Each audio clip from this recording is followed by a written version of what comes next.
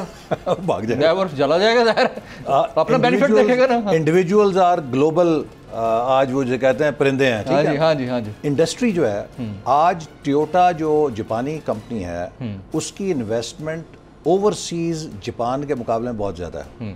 Global companies ہیں، ٹھیک ہے، گلوبل پلیٹ فارمز ہیں پروڈکشن کے.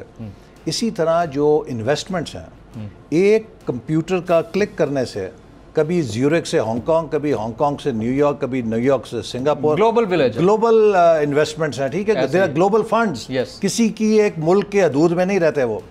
اسی طرح جو انفارمیشن ہے، آپ اگر سینسرشپ کریں گے، آپ اپنے ملک کے اندر لگا دیں گے جی یوٹیوب یہ نہیں کر سکتا. بھئی آپ روک سکتے ہیں کہ کوئی یوٹیوب لنڈن سے براڈ کاسٹ کرے گا، اسے آپ کیسے سینسر کریں گے؟ اگر کوئی امریکہ سے بیٹھ کے وہ براڈ کاسٹ کرے گا، آپ روک سکتے ہیں. اور دوسری بات یہ ہے کہ اس طرح کے قوانین بنانے سے آپ کا دنیا میں جو شمار ہے وہ ایک ریپریسو آپریسو اسٹیٹ کی طرح ہوگا. یہ فیصلہ ہم نے کرنا ہے کہ کیا ہم نارتھ کوریا بننا چاہتے ہیں یا ہم دنیا کے اندر ایک سویلائزڈ ڈیموکریٹک کنٹری کا چہرہ پیش کرنا چاہتے ہیں. اگر آپ نارتھ کوریا بننا چاہتے ہیں، بن جائیں. ایک سیکیورٹی اسٹیٹ ہے، ریپریشن ہے، سینسرشپ ہے، کنٹرول ہے، لیکن پھر اسی طرح کا توقع کیجئے دنیا سے جو نارتھ کوریا کو ہوتی ہے. یہ نہیں ہو سکتا کہ آپ اپنے آپ میں یہ کلیم کریں کہ ہم ایک ڈیموکریٹک ریپبلک ہیں، لیکن آپ کے اندر ریپریشن بدترین ہو، سینسرشپ بدترین ہو. یہ ایک فلسفہ ہے. لیکن احسن اقبال صاحب، جہاں تک سوال ہے یوٹیوب کا یا ڈیجیٹل میڈیا کا، اس میں تو سمجھ میں آتی ہے. بٹ تھنگ از کہ جب آپ سویلائزڈ ورلڈ کی بات کرتے ہیں یا سوسائٹی کی بات کرتے ہیں تو آپ پر لا آف دا لینڈ بھی اپلائی ہوتے ہیں، چاہے وہ انفارمیشن کا معاملہ کیوں نہ ہو. لا آف دا لینڈ کے بغیر آپ نہیں چل سکتے. اس لیے کانسٹیٹیوشن کوئی ہوتی ہیں شکیں جس کو آپ کو فالو کرنا ہوتا ہے، چاہے امریکہ میں چلے جائیں، کسی ملک میں چلے جائیں. پاکستان میں دیکھیں وہ ایک الگ میٹر ہے. دیکھیے میں آپ کو پھر بتاؤں گا، آپ نئی نسل کو اور نئے زمانے کو قانون سے نہیں جکڑ سکتے. یہ وہ ٹیکنالوجی کی ریولوشن ہے، انفارمیشن ریولوشن ہے، اس کو آپ کو امبریس کرنا پڑے گا اور آپ کو اپنے طرز عمل کو بدلنا پڑے گا. آپ اس ریولوشن کو نہیں روک سکتے. یہ جو 20ویں اور 19ویں صدی کا مائنڈ سیٹ ہے، اس کو نکال کے پھینکنا پڑے گا. یہ جو 5th جنریشن وارفیئر ہے جمیل، اس کو آئیڈیاز کے ساتھ لڑا جاتا ہے، اس کو بندوقوں کے ساتھ لتر مار کے بندے اٹھا کے نہیں لڑا جاتا۔ آپ یہ مانتے ہیں نا کہ 5th جنریشن وارفیئر ہے؟ یہ دس از اے ویری سوفسٹیکیٹڈ، آپ مانتے ہیں نا اس کو انڈورس کرتے ہیں؟ تو پھر جب یہ 5th جنریشن بولتے ہیں کہ میں آپ کو بتاؤں مس یوز ہو رہے ہیں، میں آپ کو یہ بھی بتاؤں وہ صحیح ہے یا غلط ہے؟ 5th جنریشن وارفیئر کا سب سے بڑا نشانہ کون بنا ہوا ہے اس وقت ملک میں؟ کون؟ نہ سیاستدان، نہ میڈیا، ہماری اسٹیبلشمنٹ۔ اور میں اس پہ ڈیبیٹ کر سکتا ہوں کہ ہماری اسٹیبلشمنٹ اس وقت سب سے بڑی نشانہ ہے 5th جنریشن وارفیئر کی۔ اس لیے نہیں، کس کی وجہ سے ہے؟ اس لیے کس کی وجہ سے ہے؟ اس کو ایسے اقدامات پہ ابھارا جاتا ہے جس سے خود اس کا مفاد خلاف ہو، جس سے ملک کے اندر سی پیک ڈسرپٹ ہو، اور اس کو اور اس کے عوام کے درمیان دوری پیدا کی جائے۔ کون لوگ لہٰذا نہیں سر، کون لوگ مس یوز ہو رہے ہیں؟ کون لوگ مس یوز ہو رہے ہیں جس کی وجہ سے اسٹیبلشمنٹ یا انوٹنگلی ہماری اسٹیبلشمنٹ اس راستے پہ چل رہی ہے جو راستہ پاکستان کے دشمن اس کو چلانا چاہیے۔ ہماری اسٹیبلشمنٹ کا اسی میں بھلا ہے، ملک کا اس میں بھلا ہے کہ ہماری اسٹیبلشمنٹ اپنے لوگوں سے ٹکرائے نہ، وہ لوگوں کے ساتھ جڑے، وہ آئین کے ساتھ نہ ٹکرائے، وہ آئین کے ساتھ جڑے، وہ آزادی رائے کے ساتھ ٹکرائے نہ، وہ اس کے ساتھ جڑے۔ اسی میں اس کا بھلا ہے اور اسی میں اس کی طاقت ہے۔ تو یہ جو ریپریسو میجرز ہیں یہ ایک اولڈ مائنڈ سیٹ کو ظاہر کرتے ہیں۔ We have to embrace reparation یا آپریشن کو چھوڑ دیں۔ ویسے مجھے یہ بتائیں، کیا دنیا کے کسی خطے میں ہم ایکسپیکٹ کر سکتے ہیں کہ ایبسلیوٹ فریڈم ہو؟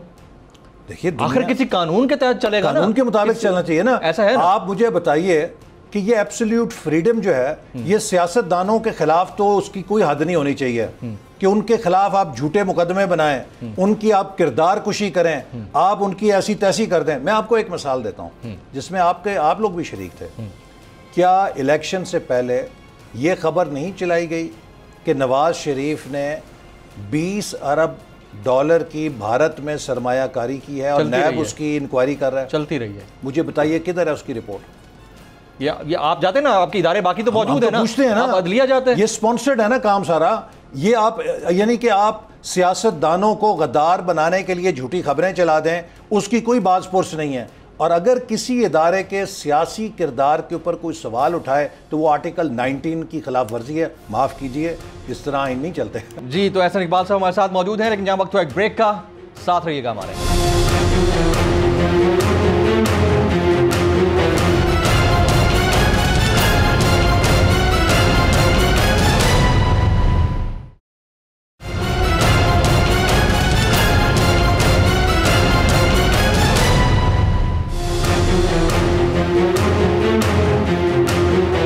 Welcome back. اپنے معزز مہمان احسن اقبال صاحب سے گفتگو کا سلسلہ آگے بڑھاتے ہیں۔ We are talking about the establishment, let's talk about Pentagon as well۔ پھر انڈیا کی بھی بات کرتے ہیں، بنگلہ دیش کی بھی بات کرتے ہیں، پھر یہ بھی بات کرتے ہیں کہ میڈیا ہاؤسز کو پکڑ کر ان کو انویسٹ کر کے ان سے اپنی مرضی کی خبریں چلانے والے سیاستدان بھی موجود ہیں۔ اس کو ہم نگیٹ نہیں کر سکتے۔ لیکن اس ڈیبیٹ کو ہم بہت آگے لے کے جا رہے ہیں، لیکن آپ اس کو انڈورس تو کریں گے نا، آپ اس بات چاہے وہ کوئی بھی پارٹی ہو، چاہے پی ٹی آئی ہو، آپ اس بات کی بھی تحقیق کریں کہ پاکستان کے میڈیا میں کس کی سب سے زیادہ انویسٹمنٹ ہے۔ یہ بھی بات ہو، یہ اس کو چھوڑ دیجئے، لیکن میں پھر کہوں گا پاکستان جہاں کھڑا ہے نا، وہ ایک دوسرے پہ انگلیاں، جب آپ انگلی میں آپ پہ پوائنٹ آؤٹ کروں گا نا، چار میری اپنی طرف ہے، چار میری اپنی طرف ہے، ٹھیک ہے نا؟ تو اس لیے اس حمام کے اندر سب نے غلطیاں کی ہیں نا کسی نہ کسی درجے میں۔ اب ہمیں اس ملک کو بچانا ہے، اس ملک کو آگے لے کر جانا ہے، اور اگر کوئی یہ کہے گا، کوئی ایک فریق یہ کہے گا کہ ٹھیک ہے سب ٹھیک ہو جاؤ لیکن میری ترم خانی قائم رہے گی، یہ اب ترم خانی کے جھگڑے سے بات بڑھ گئی ہے۔ ہم سب کو ایک چیز کی بالادستی پہ یقین رکھنا ہے، وہ آئین ہے۔ How can we make Pakistan a normal country?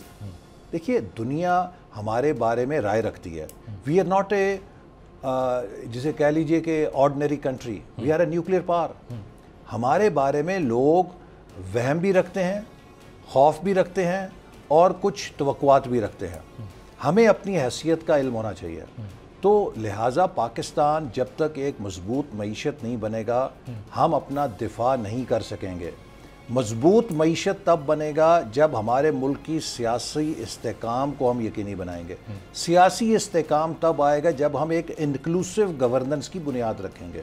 ہم ایک دوسرے کے خلاف چیرہ دستیاں کر کے اور ایک دوسرے کو غدار اور چور اور ڈاکو کے الزامات دے کے. دیکھیے آپ کیا خیال ہے, آپ کے اپنے سیاستدانوں کا بھی اتفاق نہیں ہے نا, مسئلہ سارا یہ ہے.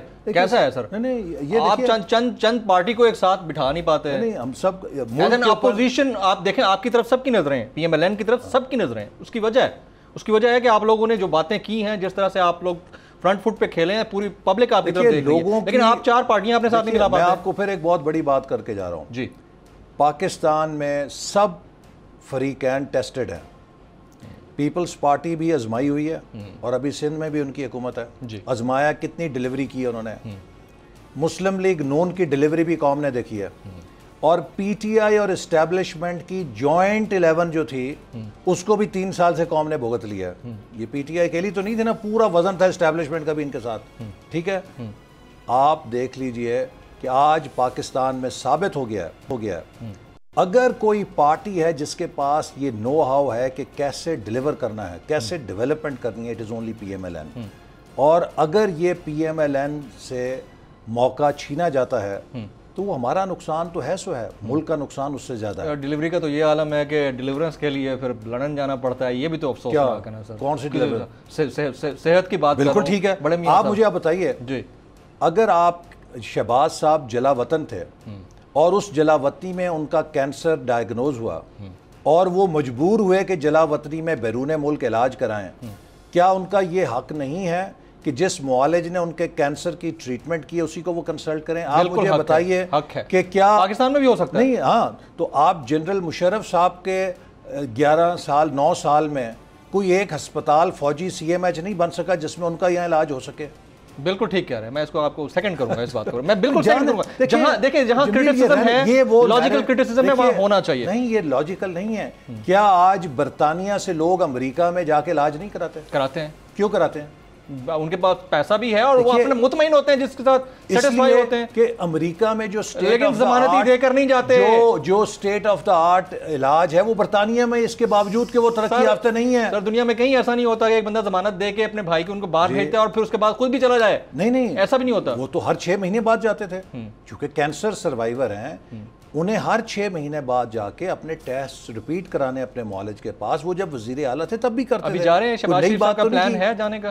ان کو جب بھی اجازت ملے گی وہ ضرور جائیں گے. اجازت کا انتظار کر رہے ہیں یا ویسے ان کو بڑے میاں صاحب نے منع کیا کہ نہیں؟ ایسی کوئی بات نہیں, جب انہیں اجازت ملے گی وہ ضرور جائیں گے. اور یہ میں کہوں کہ دیکھیے یہ بدقسمتی ہے کہ ہم لوگوں کی ہیلتھ کے ساتھ پولیٹیسائزیشن کرتے ہیں. محترمہ کلثوم نواز صاحبہ کے ساتھ کتنا مذاق کیا گیا, بہت افسوسناک تھا. ٹھیک ہے نا, نواز شریف صاحب کے ساتھ مذاق کیا گیا, پھر خود حکومت کے وزراء, خود یاسمین راشد صاحبہ کہنے پہ مجبور ہوئیں کہ he was facing a life threatening situation, تب جانے دیا گیا. ٹھیک ہے, میں آپ کے سامنے بیٹھا ہوں, مجھ پہ قاتلانہ حملہ ہوا, اس کو مذاق بنایا گیا.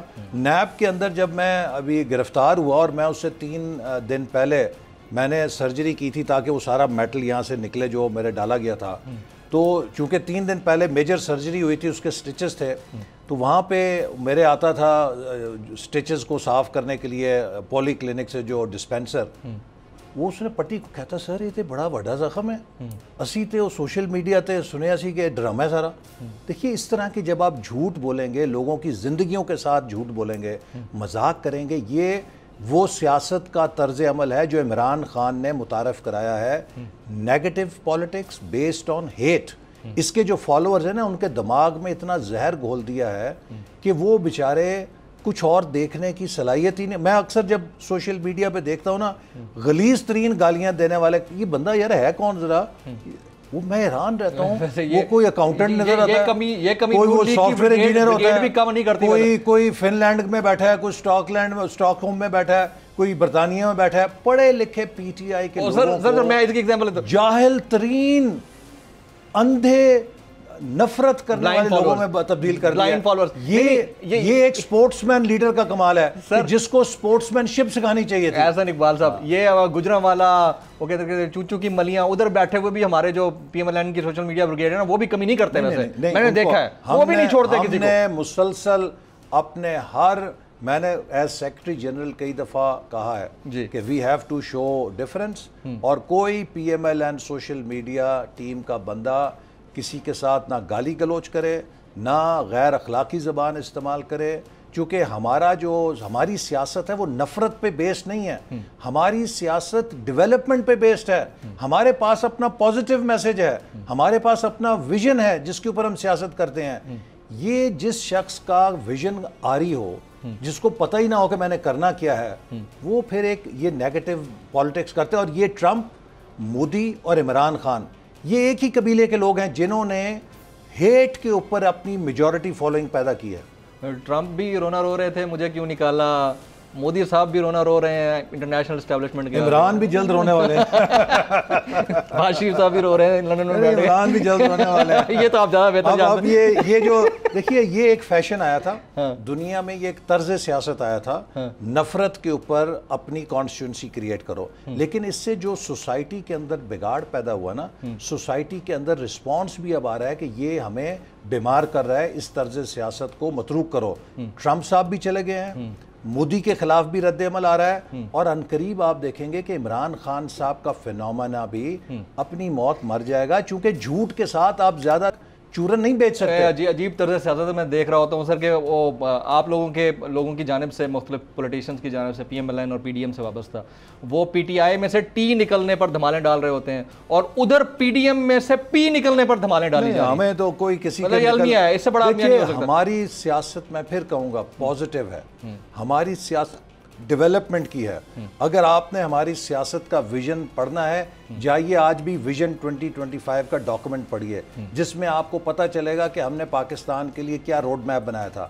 میں سوال کرتا ہوں کہ 3 سال ہو گئے اس حکومت کو، ہم نے 12واں 5 سالہ منصوبہ جو 18 سے 23 تک تھا، اس کا مکمل فریم ورک بنا کے ان کے لیے چھوڑا تھا کہ اس کو جو بھی ٹھیک کرنا ہے کر کے جا رہے۔ 3 سال میں یہ 5 ایئر پلان نہیں بنا سکے۔ This is first time, probably second time Pakistan میں، ایک 70s میں نان پلان ایرا تھا، یہ سیکنڈ ٹائم ہے کہ نان پلان ایرا ہے۔ پاکستان کا کوئی ڈیولپمنٹ پلان نہیں ہے، کوئی ڈیولپمنٹ فریم ورک نہیں ہے، اٹکل پچو کے اوپر حکومت چل رہی ہے۔ اٹکل پچو ایک نیا آپ مجھے جملہ دے کے جا رہے ہیں، یہ اصطلاح سوشل میڈیا پر سپر وائرل ہونے جا رہی ہے سر۔ جے کے ٹی سے نون لیگ کا رابطہ ہوا؟ ہاں جی، نہیں ہمارا کوئی رابطہ نہیں، کوئی رابطہ نہیں ہے۔ فیوچر پلانز میں بجٹ مسترد کرانے یا دیگر معاملات کے اوپر پی ٹی آئی کا اندرونی معاملہ ہے، اور وہ آپ اس کو بیرونی معاملہ کروانے میں کامیاب نہیں ہو سکے۔ نہیں، وہ دیکھیے وہ جب خود کہتے ہیں کہ ہم پی ٹی آئی سے ہیں اور ہم عمران خان کے ساتھ ہیں، وہ خود کہہ رہے ہیں، تو ہم پھر ایسے ہی جا کے وہاں پر بن بلائے مہمان تو نہیں بن سکتے نا، اور ہم کسی ناپائیدار شاخ کے اوپر اپنا گھونسلہ نہیں بنا سکتے کہ وہ شاخ بھی گر جائے اور ہمارا گھونسلہ بھی گر جائے۔ ہم پائیدار بنیادوں کے اوپر اپنی سیاست کرتے ہیں۔ یہ تو بڑی اچھی بات ہے، لیکن جس وقت ادھر گھونسلہ بنا رہے تھے گڑی خدا بخش میں ناپائیدار شاخ کے اوپر، تو تھوڑا سا سوچنا چاہیے تھا۔ حکومت کی سیاست تو نہیں تھی نا۔ اگر کوئی بھی پارٹی یہ کہے گی ہم آئین کی جدوجہد میں شریک ہونا چاہتے ہیں تو ہم اس کو ویلکم کریں گے۔ ہم نے پی ڈی ایم میں پیپلز پارٹی کے ساتھ کوئی انتخابی اتحاد تو نہیں کیا تھا، وہ تو ایک بڑے مقصد کے لیے اتحاد تھا، اور اگر وہ چھوڑ گئے ہیں ہمیں اس کا افسوس ہے۔ اس سے یقیناً انہوں نے اپوزیشن کے کاز کو کمزور کیا ہے، لیکن ان کی مرضی ہے، وہ ایک آزاد پارٹی ہیں، وہ اپنی سیاست خود کر سکتے ہیں، لیکن ہم اپنے موقف پہ ڈٹے ہوئے ہیں، اور انشاءاللہ تعالی ہم پاکستان کو، ہم کسی سے لڑتے نہیں ہیں، ہم کسی کو نیچا نہیں دکھانا چاہتے، ہم پاکستان کو آئین کے مطابق ایک مضبوط ملک بنانا چاہتے ہیں۔ جو کچھ 72 سال میں ہوتا رہا ہے ہم اس کو ختم کرنا چاہتے ہیں۔ اگر وہی ہوتا رہے گا تو مستقبل کے 72 سال بھی ویسے ہی ضائع ہو جائیں گے، لہٰذا اب ہمیں ایک نئی بنیاد پہ اس ملک کو کھڑا کرنا ہے تاکہ جمہوریت مستحکم ہو، معیشت مضبوط ہو، اور دفاع ناقابل تسخیر ہو۔ ایبسلیوٹلی رائٹ جناب احسن اقبال صاحب، پاکستان مسلم لیگ نواز کے سینئر رہنما، سابق وفاقی وزیر داخلہ، بڑی فرنٹ فیس اور کہہ سکتے ہیں کہ very known face of Pakistan Muslim League Nawaz, اور ان چند لوگوں میں سے جن کے پاس ویژن ہے اور حقیقت میں ہے۔ بہت کم اینکر ہیں جو اس بات کی تعریف بھی کرتے ہوں گے اور تصدیق بھی کرتے ہوں گے، تو میں بہت کم ایسے لوگوں کے ساتھ اٹھتا بیٹھتا ہوں جن سے مجھے ذاتی طور پر اس بات کے اوپر تشفی ہوتی ہے کہ یہ صاحب جو بول رہے ہیں یہ فیکٹس اینڈ فگرز کے ساتھ آنے والی نسلوں کے لیے بول رہے ہیں۔ اس ایج میں چیزیں آ بھی جاتی ہیں اور ویژن ڈیولپ بھی ہوتا ہے۔ احسن اقبال صاحب تشریف لانے کا بہت بہت شکریہ۔ خواتین و حضرات، آج کے نیشنل ڈیبیٹ سے اتنا ہے۔ جمیل فاروق کو اجازت دیجیے۔